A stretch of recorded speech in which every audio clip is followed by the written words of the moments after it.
ये कहानी है इंडिया की आज़ादी के कुछ साल बाद की, जब नॉर्थ ईस्ट इंडिया के कुछ पार्ट्स अपना ही एक अलग देश बनाना चाहते थे। इस मूवी में उस दौर की सच्ची कहानी को दिखाया गया है, लेकिन 2 घंटे 27 मिनट की ये स्लो और बिना सिर पैर की मूवी मेरी ही तरह ज्यादातर लोगों को कुछ खास पसंद नहीं आई। लेकिन इस वीडियो में हम पूरी कहानी को अच्छे से एक्सप्लेन करेंगे। तो मूवी प्लॉट के बारे में ज्यादा बात न करते हुए शुरू करते हैं थ्रिल और एक्शन से भरी इस बोरिंग मूवी की इंटरेस्टिंग एक्सप्लेनेशन।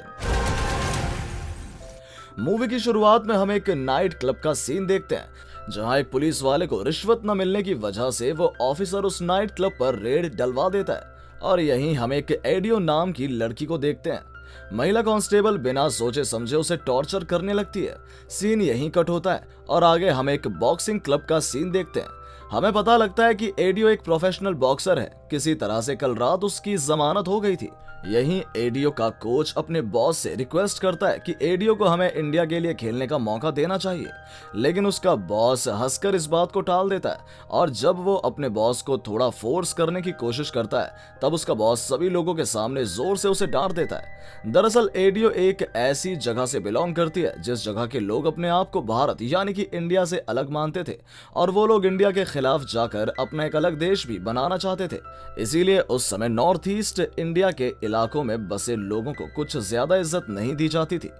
इसके बाद एडियो का कोच यही बात एडियो से डिस्कस करता है। वो पूछता है कि क्या तुम गोपा को हरा सकती हो, तो एडियो उसे कोई भी जवाब नहीं देती है। दरअसल गोपा इस क्लब की टॉप प्लेयर है, जो कि हरियाणा से थी।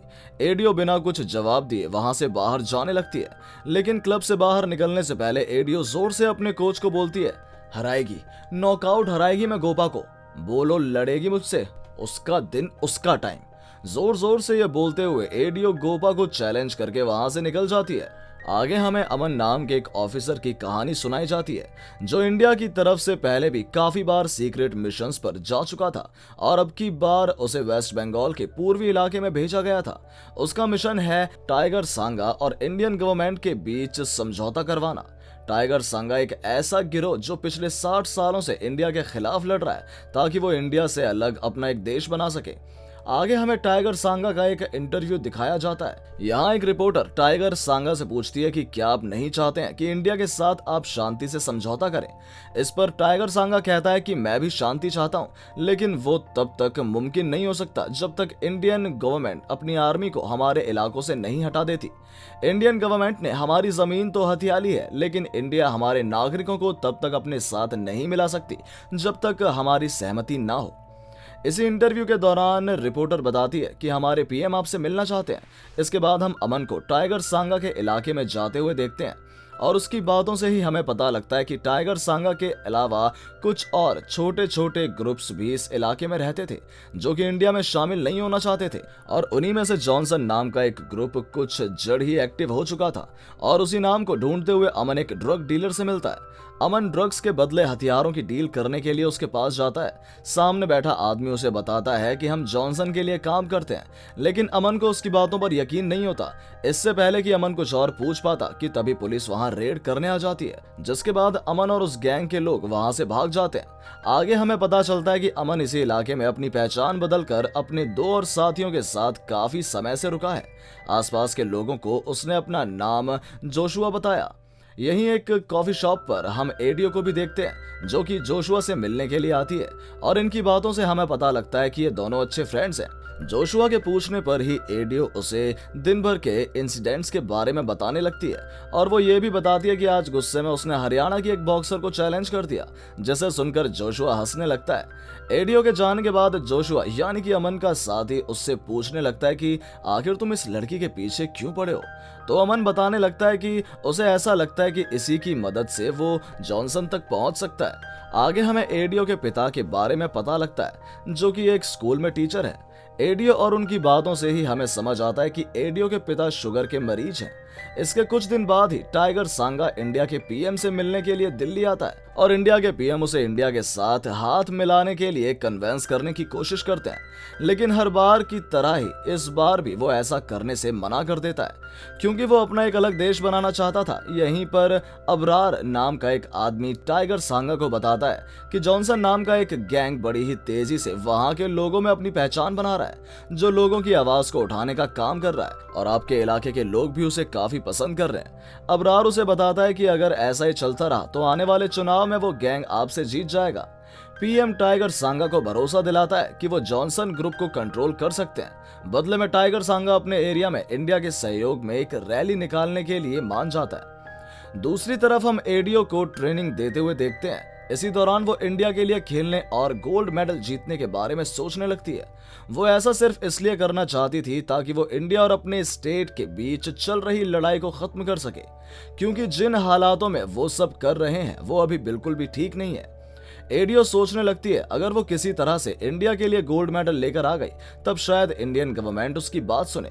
दिन ढलने से पहले ही जोशुआ एडीओ को लेकर यहाँ आ जाता है और वो एडीओ को उसके घर पर छोड़कर उसी आदमी से मिलने के लिए जाता है जिसके साथ वो कुछ दिन पहले डील करने गया था। अब तक अमन अपना नाम जोशुआ बताकर इन लोगों से भी घुल मिल गया था।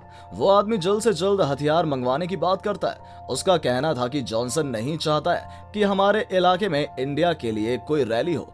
इस पर जोशुआ भी उसे टाइम पर हथियार मिलने का वादा करके वहां से निकल जाता है। आगे यही बात अमन फोन करके अपने सीनियर अबरार को बता देता है, और जब अबरार उसे हथियार सप्लाई करने के लिए डांटता है तो अमन उसे समझाता है कि अगर हमने इन्हें हथियार देना बंद किया तो ये लोग कहीं और से मंगवाएंगे, और तब हमें ये आइडिया भी नहीं होगा कि जॉनसन की गैंग किस तरह से हथियारों से हमला करने वाली है। इसलिए ना चाहते हुए भी अमन को ये हथियार उन्हें सप्लाई करने पड़ रहे थे। अमन ये कहते हुए फोन काट देता है कि जल्दी मैं उस जॉनसन को ढूंढ लूंगा।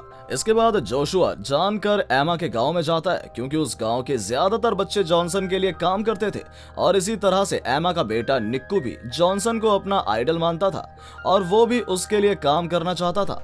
ऐसे ही एक बार जब छोटी सी लड़ाई के बाद पुलिस उस गांव में आती है तब वो बाकी लड़कों के साथ साथ निक्कू को भी अपने साथ उठाकर ले जाती है, लेकिन जोशुआ अगली सुबह ही उसकी जमानत करवाकर सही सलामत उसे वापस घर ले आता है। जोशुआ उस लड़के को समझाने की कोशिश करता है कि क्यों ना तुम किसी और स्टेट में जाकर पैसा कमाओ और अपने लिए ये गाड़ी और घर खरीदो। इस पर वो लड़का कहने लगता है कि जब मेरे पास मेरा गांव है, मेरी खेती है, तो मैं ये सब छोड़कर कहीं और क्यों जाऊं, जिसका जोशुआ के पास कोई भी जवाब नहीं होता। दूसरी तरफ टाइगर सांगा के लोग जॉनसन की तलाश में एक छोटी सी बच्ची को उठा लेते हैं, और इसके कुछ देर बाद एडीओ और उसके पिता उस बच्ची को देखने के लिए उसके पास पहुंचते हैं। ये सब देखकर एडीओ को काफी गुस्सा आता है और वो और भी जोरों शोरों से अपनी प्रैक्टिस करने लगती है, क्योंकि अब उसके लिए गोल्ड मेडल जीतना और भी ज्यादा जरूरी होता जा रहा था। इसके बाद से टाइगर सांगा के आदमी आसपास के सभी इलाकों में कहना शुरू कर देते हैं कि जो कोई भी जॉनसन के लिए काम करेगा उसे जान से मार दिया जाएगा। और ऐसे ही जब एमा के गांव में वो लोग पहुंचते हैं तब निक्कू एक पत्थर मारकर बोलने वाले का सिर फोड़ देता है, और तभी जॉनसन के लोग भी उन पर गोलीबारी करने लगते हैं। वो लोग टाइगर सांगा के कुछ आदमियों को मारकर वहां से भाग जाते हैं। आगे हम रैली वाले दिन का सीन देखते हैं, जहां जॉनसन के लोग एक धमाका करके इस रैली को रोक देते हैं, और ये बात सभी न्यूज चैनल्स पर आग की तरह फैल जाती है। इसके बाद अबरार अमन से मिलता है, और जब अबरार जॉनसन को जल्द से जल्द हिरासत में लेने की बात करता है तब अमन कहने लगता है कि जॉनसन तो लोगों के लिए आवाज उठा रहा है, आप उससे हाथ क्यों नहीं मिला लेते। ये सब सुनकर अबरार गुस्से में वहां से निकल जाता है, और अमन का बदला रवैया देखकर अबरार एक आईपीएस ऑफिसर को उसकी निगरानी रखने के लिए कहता है। वो कहता है कि तुम्हें अमन की फोन कॉल्स ट्रेस करनी होगी। दूसरी तरफ एडीओ के पिता उसे ये सच बताते हैं कि वो पिछले काफी सालों से जॉनसन के लिए काम करते हैं, और अपने पिता की ये बात सुनकर एडीओ काफी हैरान होती है, क्योंकि अब तक वो अपने पिता को एक सीधा साधा आम इंसान समझती थी। एडीओ के पिता उसकी बात को इग्नोर करके एक जीप में बैठकर वहां से निकल जाते हैं। अगले दिन हम अबरार को वेस्ट बंगाल में देखते हैं। वो वहां के लोगों के सामने अच्छा बनने का नाटक करता है और मीडिया के सामने ये दिखाने की कोशिश करता है कि वो इन लोगों से अलग नहीं है। इसके बाद अमन बहाने से एडीओ के घर उससे मिलने के लिए जाता है, लेकिन असलियत में वो एडीओ के पिता का प्लान जानने के लिए यहाँ आया था। काफी पहले से ही उसे पता था कि एडीओ के पिता जॉनसन के साथ काम करते हैं, इसलिए वो एडीओ के करीब आया था। एडियो जब नहाने जाती है तब अमन चुपके से उसके घर की तलाशी लेने लगता है और उसे यहाँ कुछ पेपर्स दिखाई देते हैं। और जब अमन उन पेपर्स की फोटोग्राफ्स अपनी टीम के पास भेजने लगता है तब एडियो उसे ऐसा करते हुए देख लेती है। एडियो घबराते हुए उससे पूछने लगती है, आखिर तुम कौन हो? वो कहने लगती है कि मैं अपने पिता को नहीं जानती थी, तुमको भी नहीं जानती। वो अमन पर गुस्सा करने लगती है और उसे गुस्से में अपने घर, अपनी जिंदगी से दूर जाने को कहती है, जिसके बाद अमन भी ज्यादा बोले बिना यहाँ से निकल जाता है। वहीं जॉनसन और टाइगर सांगा के लोगों के बीच गोलीबारी होने लगती है, जिसमें टाइगर सांगा के काफी लोग मारे जाते हैं और ये तबाही देखकर टाइगर सांगा काफी हताश हो जाता है और वो भारत के साथ शांति समझौता करने के बारे में सोचने लगता है। दूसरी तरफ हम अमन को देखते हैं, जो कि अपने सीनियर्स को बिना कुछ बताए एडियो के पिता से मिलने के लिए उनके ठिकाने पर पहुंचता है, ताकि वो उन्हें समझा सके कि वायलेंस से उन्हें कोई भी फायदा नहीं होने वाला। और यहाँ से रिवील होता है कि जॉनसन नाम का वो आदमी इस दुनिया में है ही नहीं जिसके नाम पर वो गैंग चला रहे हैं। ये सिर्फ एक नाम है जिसकी आड़ में ये लोग अपने लिए इंसाफ लेने की कोशिश कर रहे हैं। एडियो के पिता उसे समझाते हैं कि हमारे इलाके से इंडिया को जो रास्ता जोड़ता है वो सिर्फ 22 किलोमीटर का है। हम चाहते हैं कि हमारा उगाया अनाज पूरे इंडिया में पहुंचे ताकि इससे आने वाले पैसों से हमारे इलाके की गरीबी दूर हो सके, लेकिन आज तक पॉसिबल नहीं हो पाया क्योंकि इस रास्ते में खड़े इंडिया के सोल्जर्स यहां से जाने वाले ट्रक्स को रोक देते हैं। उन्हें लगता है कि इन ट्रक्स में कुछ इलीगल सामान ले जाया जाता है, जिस वजह से इन ट्रक्स में रखा अनाज वहीं खड़े खड़े सड़ जाता है। इसके अलावा एडियो के पिता उससे पूछते हैं कि तुम ही बताओ, ऐसा कौन सा देश है जहां हर 3 किलोमीटर पर खड़े सोल्जर्स स्कूल जाने वाले बच्चों को घूरते हो? इन्हीं सब के चलते हम लोग इंडिया को अपना देश नहीं मानते। ये दोनों आपस में बात कर ही रहे थे कि तभी इंडियन पुलिस यहाँ पहुंच जाती है। दरअसल अबरार ने जिस आईपीएस को अमन पर नजर रखने के लिए कहा था वही उसे फॉलो करते हुए यहाँ तक आया था, लेकिन अमन उसे ही गन पॉइंट पर ले लेता है, जिसकी वजह से जॉनसन की गैंग के आदमी यहाँ से भागने में कामयाब हो जाते हैं। इसके बाद जॉनसन के लिए काम करने वाले काफी सारे छोटे बच्चे पुलिस के हाथों मारे जाते हैं, जिसमें एमा का बेटा भी शामिल था। और जब अमन ये बात एमा को बताने जाता है तो एमा को गहरा सदमा पहुंचता है। वो जान चुकी थी कि अमन एक फरेबी है और उसे लगता है कि उसी की वजह से उसका बेटा मारा गया। एमा रोते हुए वहां से निकल जाती है। वहीं अमन अपने इमोशंस को कंट्रोल करके अपने सीनियर्स को कॉल करता है और उससे पूछता है कि आखिर तुमने उस छोटे बच्चे को क्यों मरवाया।